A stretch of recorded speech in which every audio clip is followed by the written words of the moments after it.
Sir ఇప్పుడు west బెంగాల్లో Modi wave అనేది పూర్తిగా వచ్చేసిందని అనుకోవచ్చు ఒక రకంగా చెప్పాలంటే ఇప్పటిదాకా ఉన్న ట్రెండ్స్ ప్రకారం. ఇప్పటిదాకా ప్రజెంట్ ట్రెండ్స్ ప్రకారం అయితే చూస్తుంటే కనుక ఆ మ్యాజిక్ ఫిగర్ని దాటిపోయి చాలా అడ్వాన్స్గా ఉంది. అవును, ఎంత కాదన్నా కానీ ఒక 20-30% మాత్రమే తేడాలు వస్తాయి. ఇప్పుడున్న ఏమంటారు ఆధిక్యానికి ఏమైనా తేడా ఉంది అంటే కనుక ఒక 20-30% మ్యాజిక్ మ్యాక్సిమం ఫిగర్ వచ్చేసి 148 సార్. ఇప్పుడు 180 స్థానాల్లో ముందంజలో అవును. ఉంది బీజేపీ. సో మీరు అన్నట్టు ఒక 20-30 అన్నాక మ్యాజిక్ ఫిగర్ దగ్గరలోనే ఉండొచ్చు కదా. మ్యాజిక్ ఫిగర్ దగ్గరలోనే ఉంటుంది కాబట్టి ఆ వేవ్ అనేది ఆ బీజేపీ వేవ్ అనేది వచ్చింది అనేది చెప్పుకోవచ్చు. అయినా ఏదైనా జరగచ్చు కౌంటింగ్ లో, ఎందుకంటే డామినేటెడ్ మైనారిటీ డామినేటెడ్ కానివ్వండి, టీఎంసీ డామినేటెడ్ కానీ ఓటర్లు వాళ్ళ బూత్స్ ఇంకా కౌంటింగ్ లో వచ్చి ఉండకపోవచ్చు. కానీ ఇప్పటికైతే ట్రెండ్ మాత్రం మొత్తం బీజేపీకి వన్ సైడ్ గా నడుస్తుంది. సార్ ఇప్పుడు తమిళనాడు విషయానికి వస్తే ఈ రోడ్లో కొంచెం ఒక ప్రముఖ స్థానం అని చెప్పుకోవచ్చు. అక్కడ ఉన్న ఎవరు కంటెస్ట్ చేసినా కానీ వాళ్ళు క్యాబినెట్ మినిస్టర్ స్థాయికి ఎదుగుతున్నారు. సో యాక్చువల్లీ ఆ ఈ రోడ్ యొక్క కథ ఏంటి సార్ మీ ఉద్దేశంలో? ఈ రోడ్ వెస్ట్ అనేది ఏంటంటే అది చాలా వేగంగా స్వాతంత్రానంతర కాలంలో అత్యంత వేగంగా అభివృద్ధి చెందిన నగరాలు కానీ పట్టణాలు కానీ కొన్ని ఉంటాయి. రీజన్ ఏంటంటే అక్కడ infrastructure, road network, rail network ఉంటాయి. ఈ రోడ్ వెస్ట్లో రైల్వే స్టేషన్ ఉంది. సో అది స్వాతంత్రానంతర కాలం నుంచే అత్యంత వేగంగా, అంటే తమిళనాడు మొత్తంలో కూడా కొంచెం చెప్పుకోవచ్చు అభివృద్ధి చెందుతున్న ఏరియా అనమాట. 1958 నుంచి తీసుకున్నా కానీ 1958 నుంచి కొంతకాలం అది కొన్ని సంవత్సరాల దాకా వన్ సైడ్ కాంగ్రెస్ ఈ రకంగా జరిగింది. సో దాన్ని పక్కన పెడితే కనుక ఆధునికంగా ఇప్పుడు చూసుకున్నా కానీ ఈ రోడ్లో గెలిచిన వాళ్ళు మినిస్టర్ అవుతున్న దాఖలాలు ఉన్నాయి. అంటే అల్టిమేట్గా అదేంటంటే ఈ రోడ్లో ఎవరు గెలిస్తే వాళ్ళు గవర్నమెంట్ ఏర్పాటు చేస్తారు. 1980 నుంచి తీసుకున్నా కానీ ఆఫ్టర్ ఇందిరాగాంధీ అనుకోండి,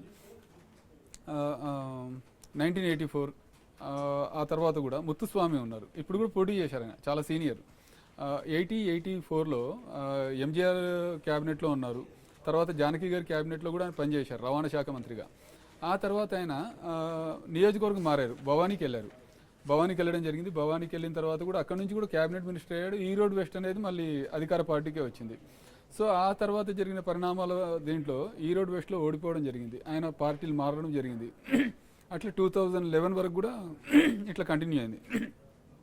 ఆ తర్వాత మళ్ళీ డిఎంకేకి వచ్చారు. డిఎంకేకి వచ్చి లాస్ట్ టైం గెలిచారు, మినిస్టర్ అయ్యారు. ఇప్పుడు కూడా ఆయన పోటీలో ఉన్నారు. కానీ ఇప్పుడు ఈ రోడ్ వెస్ట్ ఇప్పటిదాకా 5 రౌండ్ల కౌంటింగ్ జరిగింది. 5 రౌండ్ల కౌంటింగ్లో కూడా ఈ రోడ్ వెస్ట్ నుంచి అనంత మేఘన్ అని చెప్పి టీవీకే నుంచి చాలా లీడ్లో ఉన్నాడు.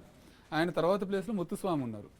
ముత్తుస్వామి అంటే ఒక జైంట్ కిల్లర్, అది కూడా జైంట్ కిల్లర్ లాగా చేసుకోవచ్చు. ఎందుకంటే 1980 నుంచి మినిస్టర్గా చాలాసార్లు చేసిన ఒక వ్యక్తిని ఓడగొట్టడం, అనంత మేఘన్ అనే ఒక కొత్త ముఖం ఓడగొడుతుంది. బీజేపీ అక్కడ 3rd ప్లేస్లో ఉంది.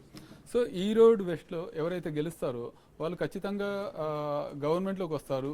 అలయన్స్లో అయినా కానీ అక్కడి నుంచి గెలిచిన వ్యక్తి మినిస్టర్ అవుతాడనేది ఇప్పటిదాకా చరిత్ర చెప్తుంది.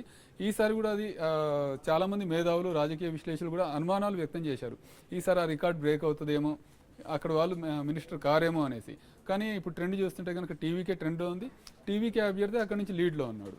సార్ నిజానికి ఇప్పుడున్నది కాలం అంతా సోషల్ మీడియా కాలం. సో సోషల్ మీడియా ప్రభావం ఈ రోడ్ పశ్చిమంలో కూడా పడి ఉంటుంది. నేను ఇందాకే చెప్పాను, అభివృద్ధి చెందిన ఏరియాలో ఆ ప్రభావం అనేది ఉంటుంది. అక్కడ ఎక్కువ పరిశ్రమలు ఉన్నాయి, వలస కార్మికులు కూడా ఉంటారు. సోషల్ మీడియా అనేది ట్రెండ్. ఇప్పుడు మీరు కోవిడ్ తర్వాత చూస్తే కనుక డిజిటల్ డివైడ్ అనేది బాగా తగ్గిపోయింది.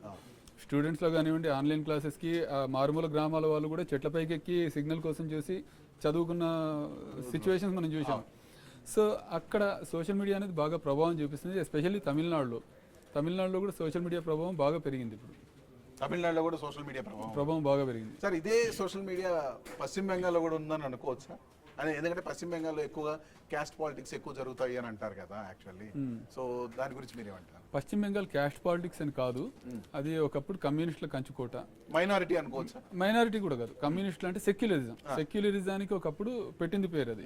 అది అలా అలా కమ్యూనిస్టులు వీక్ అయిన సందర్భంలో జ్యోతి బసు కూడా మీరు చూశారు, లాంగెస్ట్ సీఎం అనేసి రికార్డు ఉండేది. ఆ తర్వాత మమతా బెనర్జీ ఆ స్థానాన్ని ఏమంటారు ఆక్యుపై చేయడం జరిగింది అనమాట. సో అక్కడ క్యాస్టిజం కంటే కూడా సెక్యులరిజం, సెక్యులరిజం అంటే మైనారిటీ ఫోర్స్ ఎక్కువ ఉంటుంది. దానికి సంబంధించి ఏమంటారు ఆ మైనారిటీ ఓటు బ్యాంక్ అనేది ఎక్కువ ఉన్న ప్రదేశాల్లో మాత్రమే ఇప్పటికీ టీఎంసీ కానీ కమ్యూనిస్ట్ అలయన్సెస్ కానీ బాగా స్ట్రాంగ్గా ఉన్నాయి. బీజేపీ అనేది సోషల్ మీడియా వెస్ట్ బెంగాల్ అంతగా ప్రభావం చూపకపోయినా కానీ నిశ్శబ్ద విప్లవం చాలా ఉంది. ఎందుకంటే మీరు చూసే ఉంటారు ఎలక్షన్స్ టైంలో 2 ఫేజ్ల ఎలక్షన్ జరిగాయి.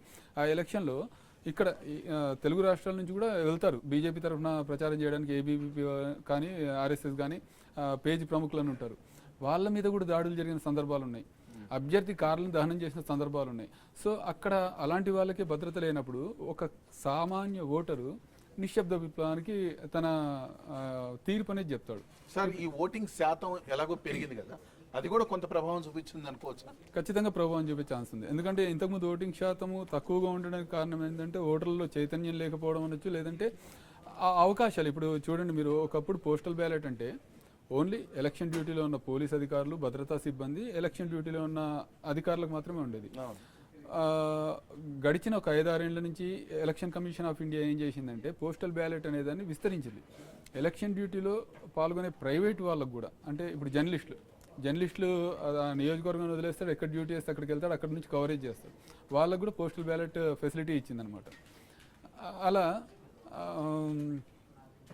అదే ట్రెండ్ అనేది కొంచెం మారడం, దానివల్ల ఓటింగ్ శాతం పెరగడానికి కూడా ఈసీ చాలా కార్యక్రమాలు చేపట్టింది. ఈసీ సగర్వంగా చెప్పింది ఓటింగ్ శాతం పెరగడం అనేది చాలా గొప్ప విషయం అనేసి. సో ఈ ఓటింగ్ పెరిగిన శాతం ఇక్కడ కూడా జంజీని తీసుకోవచ్చు మనం. జంజీ మూడ్ అనేది ఎవరికి తెలియదు, ఎలా ఉంటుందో తెలియదు. ఆ జంజీ అనేది డిసైడింగ్ ఫ్యాక్టర్గా కనిపిస్తుంది ఇక్కడ. ఓవరాల్గా ఈ 5 స్టేట్స్లో జంజీ ప్రభావం ఎక్కువ ఉందని అనుకోవచ్చా? ఖచ్చితంగా. ఇప్పుడు ఒక ఇండియా అనే కాకుండా నేపాల్ ఎలక్షన్లో చూసినా కానీ జంజీ ప్రభావం ఉంది. బంగ్లాదేశ్లో గవర్నమెంట్ని కూల్చేసింది, హసీనా గవర్నమెంట్ని కూల్చేసిందే జంజీ ఉద్యమం. ఏ రకంగా చూసుకున్నా జంజీ అనేది ఒక డిసైడింగ్ ఫ్యాక్టర్గా ఉంటుంది. మిగతా కంట్రీస్తో కంపేర్ చేస్తే కనుక యువత అత్యధికంగా ఉన్న దేశం భారతదేశం. సో ఖచ్చితంగా ఎలక్షన్స్లో ఇప్పుడు మెచ్యూర్డ్గా ఆలోచించి డిసైడింగ్ ఫ్యాక్టర్గా మారుతుంది. Sir, coming back to Tamil Nadu, కొలత్తూరులో స్టాలిన్కి బాగా షాక్ అయింది. ఎందుకంటే అప్తమేరుతురుడి చేతిలో తమిళనాడు సీఎం బాగా వెనుకంజలో ఉన్నారు. యాక్చువల్లీ ప్రధాన ప్రభుత్వ అధినేతగా యాక్చువల్లీ ఇప్పుడు ఆయన చేస్తున్న అభివృద్ధి పనులు వీటన్నిటినీ అక్కడ ప్రజలు ఓటర్లు పక్కన పెట్టారని అనుకోవచ్చా? అంటే కొలత్తూరు అంటే అది అర్బన్, సెమీ అర్బన్ ఓటర్స్ ఉంటారు అక్కడ. సో ఇక్కడ కొలత్తూరుకి వచ్చేసరికి 5 రౌండ్లు జరిగాయి. ఇప్పటికి 5 రౌండ్లో సీఎం స్టాలిన్ 3700 దాకా ఓట్లతో వెనకంజలో ఉన్నారు. అక్కడ కూడా టీవీకే అభ్యర్థి విఎస్ బాబు ముందంజలో ఉన్నారు. సో ఇక్కడ కూడా నేను ఇందాకే చెప్పాను మీకు, ఒక కొత్త పార్టీ ప్రభంజనం సృష్టిస్తుందంటే ఎంతో మంది జైంట్ కిల్లర్స్ ని కొట్టే అవకాశాలు ఉంటాయి. సో అలా ఇప్పుడు స్పీకర్ అప్పారావు ఉన్నారు. స్పీకర్ అప్పారావు కూడా రాధాపురంలో చాలా వెనుకంజలో ఉన్నాడు. అక్కడ కూడా టీవీకే క్రిస్టఫర్ ముందంజలో ఉన్నారు. ఇలాంటివన్నీ ఇంకా ముందు ఇంకా రాబోయే 2-3 గంటల్లో మనం చాలా చూసే అవకాశాలు ఉన్నాయి.